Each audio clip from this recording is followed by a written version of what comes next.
Assalamualaikum warahmatullahi wabarakatuh. Saudara-saudaraku seiman yang dimuliakan Allah Subhanahu wa taala, sebagaimana yang kita ketahui, kota Palestina saat ini sedang dibombardir habis-habisan oleh bangsa Yahudi Israel, terutama ke wilayah Gaza hingga menewaskan ribuan warga Palestina. Mereka warga Palestina dibantai, dibunuh, ditembak dan dibom. Ironisnya lagi, 30-40% terdiri dari kaum anak-anak dan balita.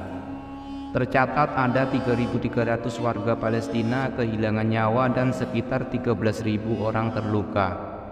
Kemudian di tengah invasi tentara Israel sejak 2008 silam hingga sekarang, ternyata banyak peristiwa-peristiwa ajaib yang terjadi, yang menolong dan membantu para pejuang dan warga Palestina. Mulai dari munculnya pasukan berjubah putih hingga roket yang meluncur sendiri ke pasukan Israel.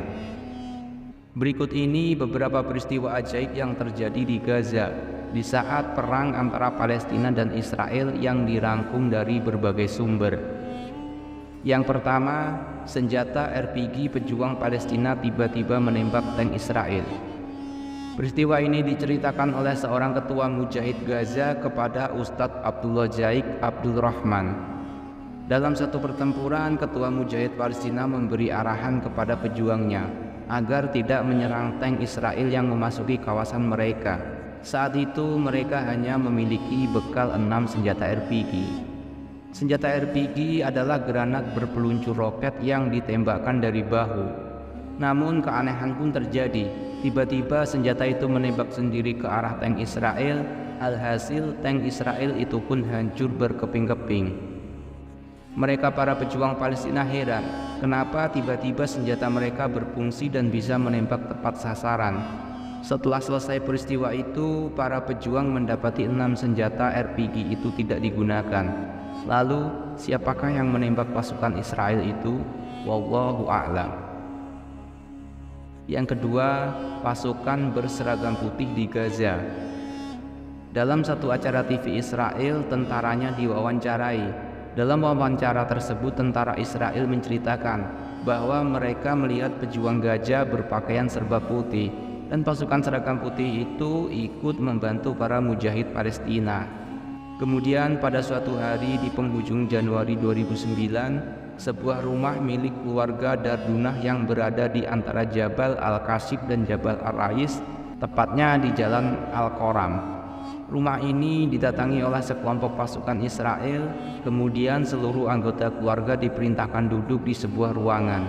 Salah satu anak laki-laki dari keluarga itu diinterogasi mengenai ciri-ciri para pejuang Al-Qassam.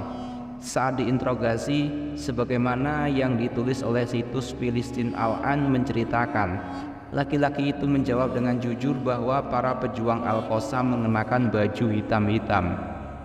Akan tetapi tentara itu malah marah dan memukulnya hingga laki-laki malang itu jatuh tersungkur dan pingsan. Selama 3 hari berturut-turut, setiap ditanya, laki-laki itu menjawab bahwa para pejuang Al-Qassam memakai seragam warna hitam. Akhirnya tentara itu pun murka dan mengatakan dengan keras, "Wahai pembohong, mereka itu berseragam putih." Laki-laki itu bingung, tak mengerti apa maksud yang dikatakan tentara itu, karena yang ia tahu para pejuang Al-Qassam berseragam warna hitam dan tidak pernah memakai seragam putih. Yang ketiga, munculnya pasukan lain yang tidak dikenal. Peristiwa ajaib lain diceritakan penduduk Palestina di situs milik Brigade Izzuddin Al-Qassam. Situs itu dinamai Multaqo Al-Qassami. Mereka menyebutkan adanya pasukan lain yang tidak dikenal. Awalnya sebuah ambulan dihentikan sekelompok pasukan Israel. Kemudian sopirnya ditanya apakah dia berasal dari kelompok Hamas atau Fatah. Sopir itu menjawab, "Saya bukan kelompok mana-mana. Saya cuma sopir ambulan." Akan tetapi tentara Israel itu masih bertanya, "Pasukan yang berpakaian putih-putih di belakangmu tadi masuk kelompok mana?" Si sopir pun kebingungan karena ia tidak melihat seorang pun yang berada di belakangnya. "Saya tidak tahu," jawab sang sopir ambulan. Cerita mengenai pasukan tidak dikenal itu juga diceritakan oleh penduduk rumah susun wilayah Tal Islam yang hendak mengungsi bersama keluarganya untuk menyelamatkan diri dari serangan Israel. Di tangga rumah ia melihat beberapa pejuang menangis, kemudian ditanya, "Kenapa kalian menangis?" "Kami menangis bukan karena khawatir keadaan diri kami atau takut dari musuh. Kami menangis karena bukan kami yang bertempur. Di sana ada kelompok lain yang bertempur memporak-porandakan musuh, dan kami tidak tahu dari mana mereka datang," jawabnya. Seorang tentara Israel di saluran channel 10 milik Israel juga mengatakan, "Kami berhadapan dengan pasukan berbaju putih-putih dengan jenggot panjang. Kami tembak dengan senjata, akan tetapi mereka tidak mati. Mereka bertanya, siapa sebenarnya pasukan berseragam putih itu? Apakah pasukan berbaju putih itu adalah para malaikat? Wallahu a'lam bishawab." Dan yang keempat, ulama Suriah mimpi bertemu Nabi Muhammad SAW.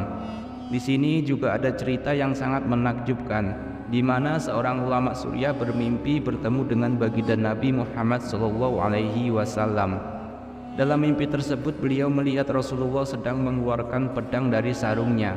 Kemudian ulama itu bertanya kepada baginda Nabi, "Wahai Rasulullah, engkau mau pergi kemana?" Lalu baginda Nabi menjawab, "Aku mau berperang di Gaza." Masya Allah, itulah peristiwa ajaib yang diceritakan oleh Ustadz Abdullah Jaik ketika berada seminggu di Gaza dalam misi kemanusiawian.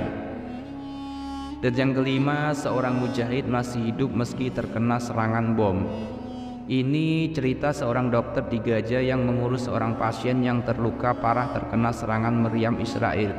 Pasien itu adalah seorang mujahid Palestina. Ketika dokter itu membedah tubuh mujahid yang dipenuhi serpihan besi atau peluru yang ditembakkan dari meriam, atas kodrat Allah, mujahid itu masih hidup karena jantungnya tidak ditembus serpihan peluru itu. Ketika diperiksa, ternyata di dada sang mujahid itu melekat sebuah mushaf Al-Quran yang diletakkan di dalam poket bajunya. Dan yang keenam, cuaca ekstrim melanda wilayah Israel. Itu semua terjadi, tidak ada yang kebetulan. Semua adalah kehendak Allah Subhanahu wa Ta'ala, yang apabila Dia berkehendak, apapun bisa terjadi.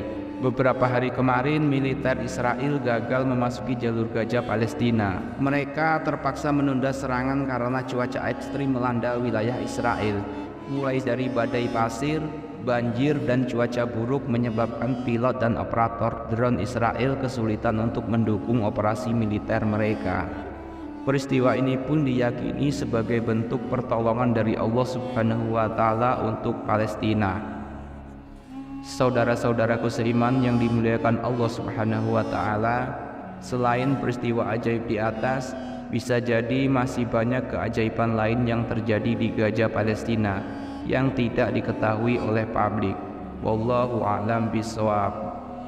Jika saya ada kesalahan dalam penyampaian ini, saya mohon maaf yang sebesar-besarnya, karena sesungguhnya kebenaran itu hanya milik Allah Subhanahu wa Ta'ala, dan kesalahan itu milik saya sebagai manusia biasa. Saya akhiri, subhanaka Allahumma wa bihamdika, asyhadu an la ilaha illa anta, astaghfiruka wa atubu ilaik.